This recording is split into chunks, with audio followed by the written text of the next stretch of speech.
Hola mis rebeldes de la comunicación, bienvenidos a su podcast favorito, Deslenguados. Aquí destrabamos la lengua o al menos lo intentamos. Yo soy Joa. Y yo soy Nacho. Y bueno, hoy les vamos a hablar de un tema súper interesante, muy poco conocido y muchas veces malentendido. El trastorno de la comunicación social o trastorno pragmático. Para decirlo más fácil, el trastorno de la comunicación social pragmático es cuando una persona puede hablar, entender palabras y formar oraciones, pero tiene dificultades para usar el lenguaje en situaciones sociales. Pausa. Pero primero tenemos que saber qué significa el usar el lenguaje socialmente. Esa es una muy buena pregunta, ¿eh? Como ustedes saben, no basta solamente con saber palabras y saber decirlas. También hay que saber cuándo hablar, cómo hablar, con quién hablar y qué se puede decir según la situación en la que estamos. Tan fácil como darse cuenta de que no le hablas igual a tu abuelita que a tu mejor amigo. Exactamente. Tampoco interrumpes todo el tiempo, a menos que seas yo, ni cuentas una historia sin contexto, o sea, tampoco si no eres yo, y tampoco tomas literalmente todos los comentarios. Entonces, una persona con ese trastorno puede tener problemas para cosas como respetar turnos en una conversación, como Nacho, cambiar su forma de hablar según el contexto, pues eso nos pasa a todos, entender bromas, sarcasmo o indirectas, también mantener una conversación fluida y pues interpretar lo que se quiso decir, aunque no se dijo directamente. O sea, en sí este trastorno no se encuentra solamente en el vocabulario, sino en cómo se entienden las normas sociales relacionadas al lenguaje y su uso. El diagnóstico del trastorno de la comunicación social pragmático fue reconocido formalmente en el manual DSM-5 en el año 2013. ¿Eso quiere decir que antes no existía? No, mis queridos deslenguados. Sí existía, pero muchas personas eran mal diagnosticadas o simplemente eran etiquetadas como raras, maleducadas, torpes socialmente o tímidas. Incluso se confundía con el trastorno del espectro autista. Ese es un clásico error del ser humano, juzgar antes de entender. Bueno, y a todo esto, ¿tienes un ejemplo de cómo se ve el trastorno en el mundo real? De hecho que sí. Claro que sí. Imagínate a un niño que entra a una conversación y de la nada empieza a hablar de dinosaurios sin darse cuenta de que los demás niños están hablando de la nueva película de Disney. Yo conozco varios adultos así y no necesariamente tienen un trastorno. Desafortunadamente, todos hemos tenido experiencias así, pero hay que hacer una importante aclaración. Todos lo hacemos a veces. Hay que entender que para hablar de un trastorno, estas dificultades deben de ser persistentes y afectar la vida social, escolar o laboral. ¿Tienes otro ejemplo? Sí. Para que los deslenguados entiendan de una manera mejor. Sí. Imagínate a una persona que no entiende cuando llega tarde y alguien le dice, ay, sí, claro, qué puntual llegaste.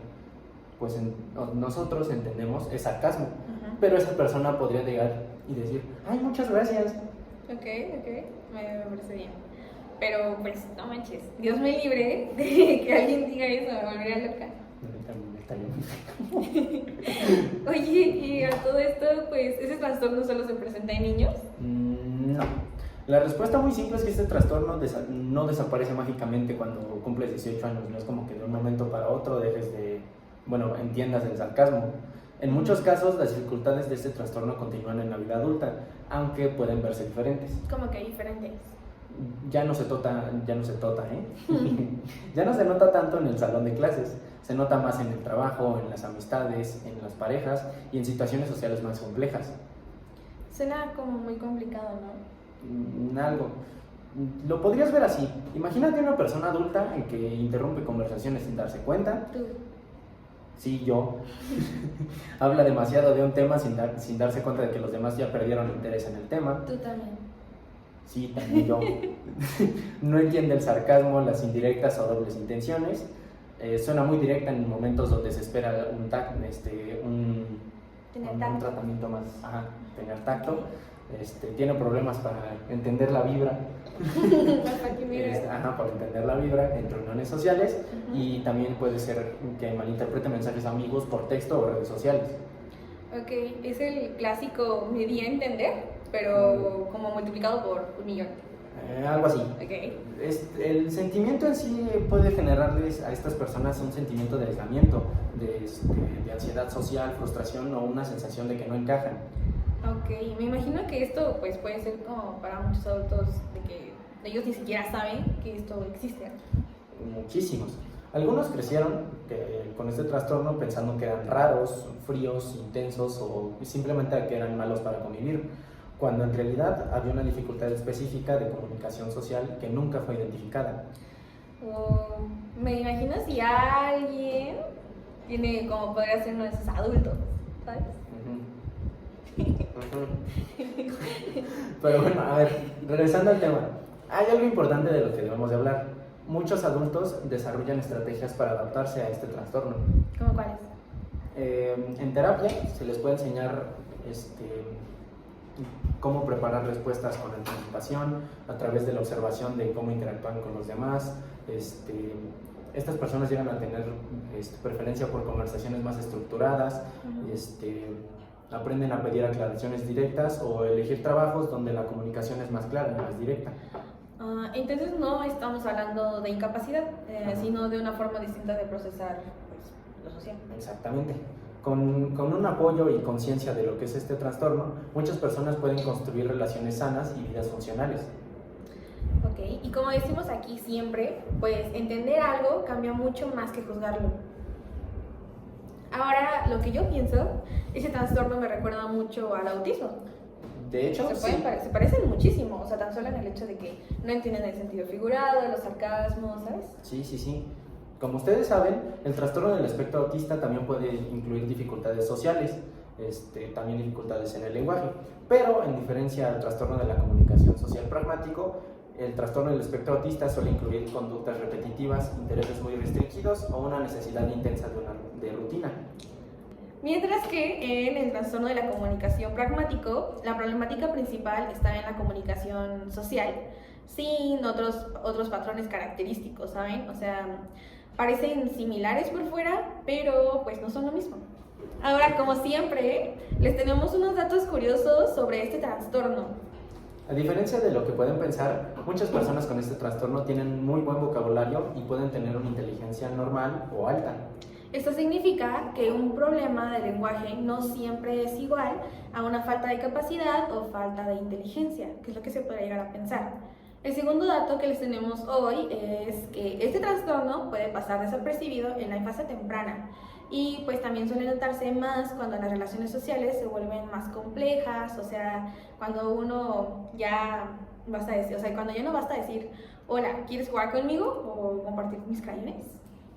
Y aunque no lo parezca, este trastorno es común, afecta aproximadamente al 7.5% de los niños. Parecido al trastorno del espectro autista, pero es más frecuente en los varones. Algunas de las personas diagnosticadas con este trastorno pueden aprender estrategias para compensar a través de la terapia del habla y lenguaje, o dicho en términos más clínicos, a través de la logopedia, como ya antes habíamos mencionado. Con un buen tratamiento, estas personas pueden desenvolverse bien, pero con un gran esfuerzo mental. Entonces, ¿ese trastorno sí se puede tratar? Sí, y entre más temprano se detecte, mejor. ¿Qué tipo de ayuda les sirve a estas personas? Porque pues seguramente muchos de nuestros deslenguados se han de sentir como un poco identificados con ese trastorno. Pues como mencionamos anteriormente, la terapia del habla y el lenguaje es sumamente útil, pero si esta no llegase a ser efectiva, también existe el entrenamiento en habilidades sociales, el roleplay de conversaciones reales, el trabajo con la familia y la escuela, y también se puede aprender a entender las señales sociales explícitamente.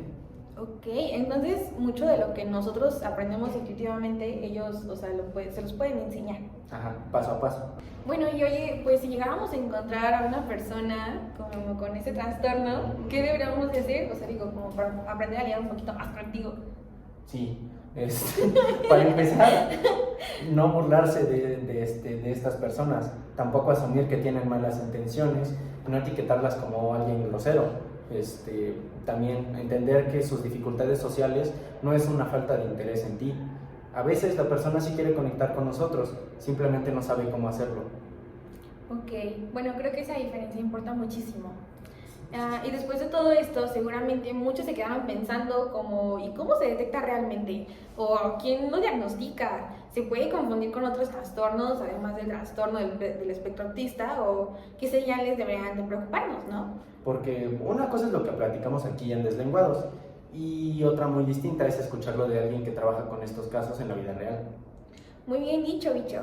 Así que para salir de dudas y profundizar más, invitamos a una persona que conoce ese tema desde la práctica clínica. Prepárense porque ahora sí viene lo bueno. Esto sigue siendo Deslenguados, solamente que ahora tenemos una invitada súper ultra mega especial. Hola de nuevo Deslenguados, como habíamos comentado anteriormente, tenemos aquí con nosotros una invitada muy especial que es Angie Guevara.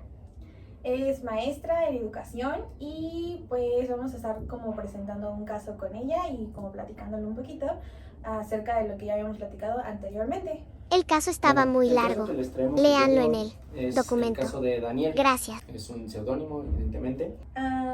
Bueno, con todo este caso que ya nos platicó mi compañero, como queremos saber cómo podría afectar esto en su vida social, cómo le afecta en lo emocional y como todo este tipo de cosas. Bien, la afectación primordial es la interacción social, ¿no? Debido a que, pues, como seres humanos, tenemos una capacidad de socializar y de comunicarnos. Por lo tanto, cuando esto se ve afectado, más áreas de su vida claramente van a estar pues, dañadas o impactadas. ¿De qué forma puede ser? Como bien lo escuchamos en el caso, ¿no? Ya empieza a tener como conflictos dentro de sus áreas escolares o familiares. Es muy importante que hagan como la comparativa en el sentido en el que no contiene criterios de autismo, porque muchas veces esto llega como a confundirse y es sumamente importante para que le puedan dar la intervención adecuada. ¿De qué manera puede afectar en lo social? Bueno, pues la interacción desde crear lazos.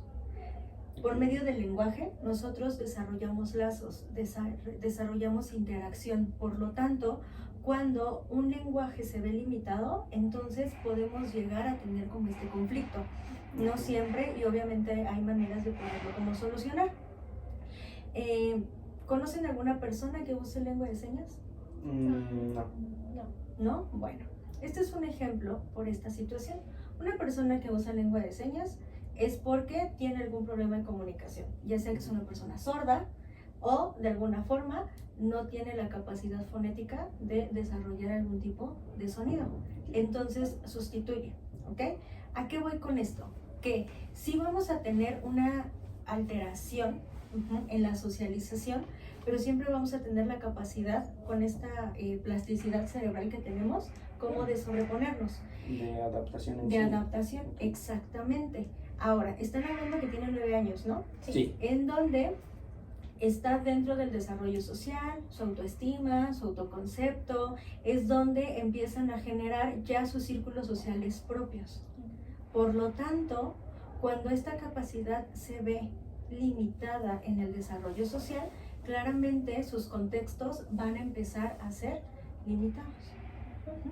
En el área emocional, ¿en qué sentido lo podemos encontrar? Pues en algún tema de autoestima, por ejemplo, en donde si él está escuchando constantemente, ¿no? Que no puede, que algo mencionaron en el caso que dice que era torpe, ¿no? Torpe, que era inteligente en el aula, pero torpe al socializar. Torpe al socializar. Estamos hablando que es un pequeño que está en construcción socioemocional.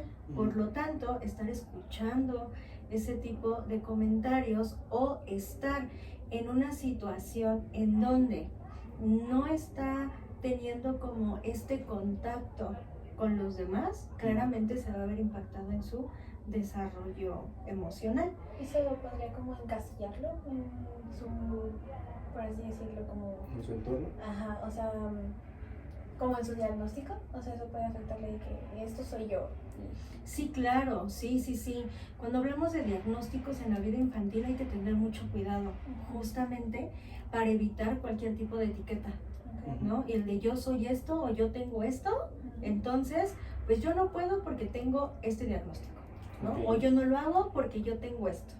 Cuando hablamos de diagnósticos es muy importante que los papás son los que estén enterados y de alguna forma tratarlo de la mejor manera con los pequeños. Y, por ejemplo, se pueden presentar patrones de aislamiento social Claro que sí, definitivamente, debido justo a esta falta de su herramienta social o el mismo aislamiento del grupo. El mismo grupo va aislando. Hace mucho tiempo tuve el contacto con una niña que es sorda y ella tenía en ese entonces que como 10 años, iba en cuarto de primaria aproximadamente, ¿no? Y aunque son casos totalmente diferentes, hay algo en común, que es la parte de la comunicación.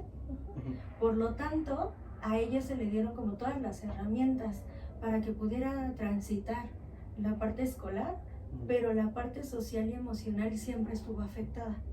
La veíamos como una niña con una muy baja autoestima, muy tímida, muy retraída, una niña que a pesar de que tenía las habilidades de poderse comunicar leyendo los labios o con la lengua de señas, siempre tuvo como esta dificultad, ¿no? En este caso lo podemos ver justamente de esa forma, el aislamiento social que va a generar pues una barrera de participación, ¿no? En la comunidad, en la comunidad estudiantil, en la comunidad de familia, de amigos, etc. Y, por ejemplo, yendo más para enfrente en la adolescencia y adultez, ¿cómo afecta este trastorno a las personas? Bueno, si no es un tema atendido, claramente, pues esto se va a trasladar. En la adolescencia es donde nosotros nos vamos a desprender de nuestro círculo familiar para volvernos seres independientes. Empieza toda este cambio interno como de ya no soy hijo de mamá o de papá, yo ya quiero como que poner de frente mis ideas, quiero hablar de lo que yo quiero, yo pienso, yo necesito, ¿no? Esta es una etapa muy necesaria. Sin embargo, ¿qué es lo que se requiere? Círculos sociales para la autoafirmación. Los adolescentes se autoafirman dentro de sus círculos sociales. Aquellos que los ven, que los perciben y los aceptan tal cual son. Por eso es muy común que en la adolescencia pues los chicos se separen de su familia y sean mis amigos, que quieren una fiesta pero con la familia no, pero con los amigos sí. Es algo muy común. Ahora, imaginen este escenario cuando una personita, ¿no? Un niño, hablando de un niño, viene arrastrando ciertos conflictos de comunicación. Claramente se va a generar una afirmación en su aislamiento. ¿Qué otra situación podría generar? Bueno, pues que en la adolescencia, iniciando la vida adulta, se genera el desarrollo de la personalidad. Entonces, también pueden ser factores que vayan a contribuir a sus características de personalidad. Que de ser una falta de habilidad la socialización, se pueda generar ya una característica de su personalidad, ¿no? Que se vuelva ya una característica física que ya defina su actuar, su pensar en su entorno ya como una vida adulta. Esto teniendo en un tema en donde no haya intervención. Cuando hay intervención, claramente, ¿no? Todo esto se mitiga y pues se les dan las herramientas adecuadas. Claro, justo esa como la siguiente pregunta de que qué tipo de intervenciones o cómo uno podría ayudar. Yo creo que son como dos puntos bien importantes. En lo social, a veces a muchos niños por ese tipo de cosas se les aísla demasiado. En un grupo actualmente se debería como tener información y cómo saber manejarlo para que una persona pueda coexistir con los demás adecuadamente. Claro. Entonces, a mí me gustaría saber cómo se lo plantearía a un grupo, o sea, digamos, él está en noveno. Él tiene 9 años, que está como en cuarto, ¿verdad? Entonces, ¿cómo se lo plantearía a un grupo? ¿Y cuáles serían como las técnicas de intervención que se deben de tener para que él tenga un desarrollo adecuado? Trabajar con el grupo es importante y hablar desde la diversidad de los seres humanos. Eso funciona mucho. La diversidad no solamente tiene que ver con el color de nuestra piel o que si nos gustan los niños o las niñas, ¿no? La diversidad va más allá. La diversidad de que tal vez a mí me gusta un tipo de música y a ti te gusta otra. Claro. Desde ahí se puede construir la diversidad. Cuando hablamos de esto con los alumnos, nos va a permitir que ellos acepten la parte de la diversidad, pero hay un punto muchísimo más importante que tiene que ver con la familia. Los padres. Finalmente los niños son reflejo de casa. Por lo tanto, si en casa les enseñan a cuidar, a aceptar, a respetar la diversidad, va a ser muchísimo más fácil, ¿no? Más sencillo. Se les puede abordar con el tema de habilidades. Hay quienes tienen habilidad, por ejemplo, para escribir y tienen una letra muy bonita. Hay quienes tienen habilidad para la oratoria, ¿no? Y los eligen para los eventos y los eligen para, ¿cómo se llaman? Los eventos que hacen en la escuela. Las ceremonias. Las ceremonias, claro, gracias por recordarlo. Las ceremonias. Decir que hay personas que tienen otro tipo de habilidades, ¿no? Y que ellos tienen otro tipo de habilidades. Y tal cual. Y sobre todo también hace falta mucho capacitación dentro de los docentes. Y por ejemplo, me suena mucho el trastorno algo neurológico. ¿Cómo sabemos que no tiene una alteración además de una evaluación? Ok. Para poder hablar de trastornos, Perdón. Gracias. Perdón. Para poder hablar de trastornos, nosotros tenemos que saber a qué área de la psicología pertenece. Eso hay que tenerlo claro antes de decir si yo intervengo o yo hago algo. ¿Por qué? Como bien lo saben, hay áreas de la psicología. Y este trastorno le pertenece más al área de neurociencias. Algún psicólogo neurólogo, por ejemplo, sería una muy buena opción para poderlo tratar a la par de algún tipo de estudio médico. Siempre que hablamos de algún tipo de afectación, trastorno, hay que sugerir estudios médicos todo el tiempo y de alguna manera que vayan a hacer una consulta médica, claramente que a nosotros no nos compete, y saber a qué área de la psicología pertenecen los trastornos, para que entonces podamos decir si este tipo de trastorno este especialista lo puede llevar a cabo. Y por ejemplo, este trastorno que estamos platicando ahorita, ¿es fácil, no sé, detectarlo a esa edad o tiene que ser una edad en específico? Porque normalmente para referir este tipo de cosas, en algunos tienen que tener cierta edad como para no encasillar justo en ese momento. Claro, sí, y esa pregunta que haces es muy interesante debido al desarrollo del lenguaje. Cuando hablamos de un problema de comunicación, tenemos que conocer cómo se desarrolla el lenguaje, las etapas y en qué edades vamos desarrollando sonidos. Un ejemplo, ¿no? Entonces, cuando nosotros estamos detectando que ya el pequeño, no sé, tiene 7, 8 años y no produce ciertos sonidos, o qué es lo que está pasando, entonces hay que prestarle atención. En esto va enfocado como a la fonética. Pero justo cuando estamos en estas etapas, donde está este pequeño, que son buenas etapas, más o menos como de los 6 en adelante son buenas etapas, en donde podemos empezar a observar algún tipo de problemática que se esté presentando. Y lo más importante, antes de emitir cualquier juicio, es un estudio completo. Claro. Porque es muy común que dentro de las aulas haya un niño latoso y digan, tiene TDAH. Hay un niño, que de plano no le entran las letras, dislexia. Claro. Y no, porque los que tienen la facultad de diagnosticar son los especialistas o profesionales del área de la salud. Solamente. Entonces, ahí, cuando ya se está observando en las etapas de desarrollo, por eso es tan importante conocer las etapas de desarrollo. ¿A qué edad se espera que un ser humano desarrolle una habilidad? Y digo se espera porque hay personas que lo desarrollan antes o después y no está mal, pero se desarrolla.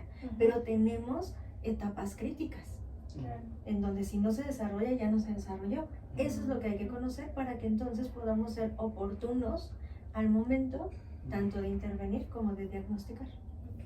O sea, tener en cuenta los rangos en los que se tienen que desarrollar ciertas habilidades antes de emitir cualquier tipo de diagnóstico. Claro, claro. La comunicación y tiene que ver como con los balbuceos y todo eso. Exacto, así es. ¿Y este trastorno, este trastorno es para toda la vida? No, si se tiene un correcto, pues, intervención, tienen evolución muy buena. Ujú. Áreas como la psicopedagogía, la pedagogía, neurociencia, psicología son las áreas en donde neurociencias desde el sentido psicológico y médico, porque tendrían que hacer alguna evaluación para saber si no hay una afectación biológica que les esté generando el problema, ¿no? Y ya desde ahí se parte. Pero teniendo una intervención oportuna, un tratamiento adecuado, especialistas adecuados, no mantienen ningún problema. Ok, y supongo que para esto se necesita también acompañamiento terapéutico y ese tipo de cosas. Así es, sobre todo por lo de las habilidades sociales.